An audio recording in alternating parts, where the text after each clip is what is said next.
Let's get the views and opinions of Rebecca Hutson, Editor-in-Chief of The News Movement. Rebecca, thank you so much for joining me. So the ramping up of rhetoric between Starmer and Musk has been brewing for a couple of weeks now. Why is the UK government threatening to ban X's AI chatbot Grok now?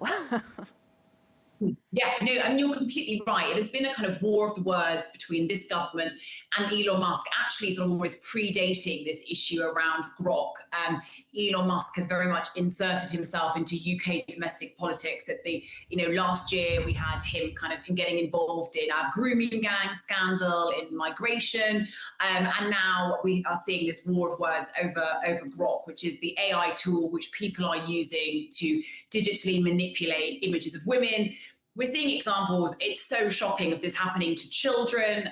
We're seeing kind of women having, professional photographs of themselves distorted, causing huge amounts of distress and humiliation. And also seeing now this really horrific trend where women are having their hijabs removed or they're more distressed. So it really is, targeting women and making the online space so deeply unsafe for them. And this has been rambling on in the UK now for well over, a week, which is very unusual, as you know, for a news story, considering how frantic the news cycle is at the moment. And we've seen, as you said, Liz Kendall, who's our Secretary of State for Science, and now Keir Starmer, our Prime Minister, saying that what's happening on Grok is disgusting. These are the words he used last night when addressing the Parliamentary Labour Party, and now actually threatening threatening X with sort of taking over Grok. I mean, whether there is a kind of legal precedent or actually the ability to do that, I think probably there isn't. But we are now seeing a much kind of firmer stance from this government. And it's worth remembering that in 2024, this government was elected with a manifesto promise to halve violence against women and girls. Just before Christmas, they announced their big kind of white paper into how they're going to do it. And this is a great test of this government's commitment to that, because just because it's happening online does not mean that it is having a heinous effect on the safety of women in the UK and around the world.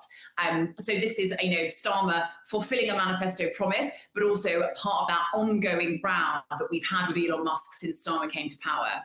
Yeah, absolutely. And let's talk a little bit about how much danger does Grok and other social media platforms pose for users, because I find it interesting that the UK government is going after Grok, but I understand that other chat platforms can do something very similar. So exactly, I think that the online space and the real world are now increasingly becoming blurred, and crimes that happen on the internet have real world consequences and vice versa. And so this is why regulating the online space is so challenging, because we're talking about servers and global user bases, and in lots of instances, tech companies that aren't even HQ'd in the UK or the European Union in most instances.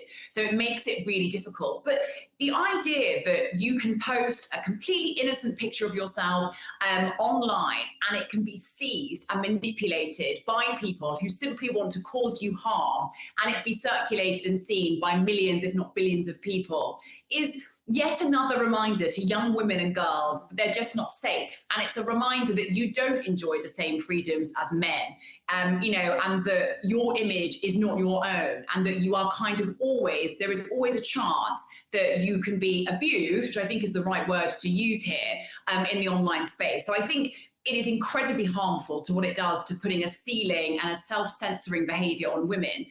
But you make a very valid point. This technology is available everywhere. It's worth noting that ChatGPT and Claude, who are those big kind of household AI names, actually don't allow you to make these, to request and query images and to nudify or humiliate women. They just don't allow it. So the technology exists, but equally there are other kind of bad actors and far less regulated sites that do allow this. The UK at the end of last year banned these apps, these nudify apps that allow you to kind of remove people's clothes without their consent in images. But there are lots of bad actors out there. But Grok, X, Elon Musk, these are big household names, and taking them, holding them to account and taking them to court on this, whether it's kind of the court of public opinion or an actual one, I think is really important message to women and girls everywhere, that you are as welcome and as safe on the internet as anyone else. And I think the big question happening now is, does Ofcom, of course the UK regulator, have the resources needed to take on the big tech titans such as Elon Musk's X, Rebecca? I mean, Ofcom is often referred to here as sort of being slightly toothless. It's our regulator. It regulates our broadcast, our airwaves, and now under the Online Safety Bill, it's got the ability to take tech companies to task. So it can now fine companies like X, like Meta, up to 10% of their global profit, or £18 million, depending what's higher, if those companies are seen to be in breach of UK law. How you enforce that with a company that's not HQ'd in the UK is a challenge, and is something we're yet to be seen. And we're also waiting for Ofcom to give us any indication as to when their investigation will be concluded. We know that an investigation has begun, but we don't know whether that's going to be sort of 24 hours, 48 hours, or next week. And so in the meantime, while Grok have said that now this functionality is only available to people who are paying, there is still this online harm happening, and it's probably happening while we speak. So it will be a great test of Ofcom's resolve, but I think the jury is out as to whether it actually has got the resource, the ability, or the might to get this sort of change enacted. Rebecca Hutson, as always, thank you so much for joining me.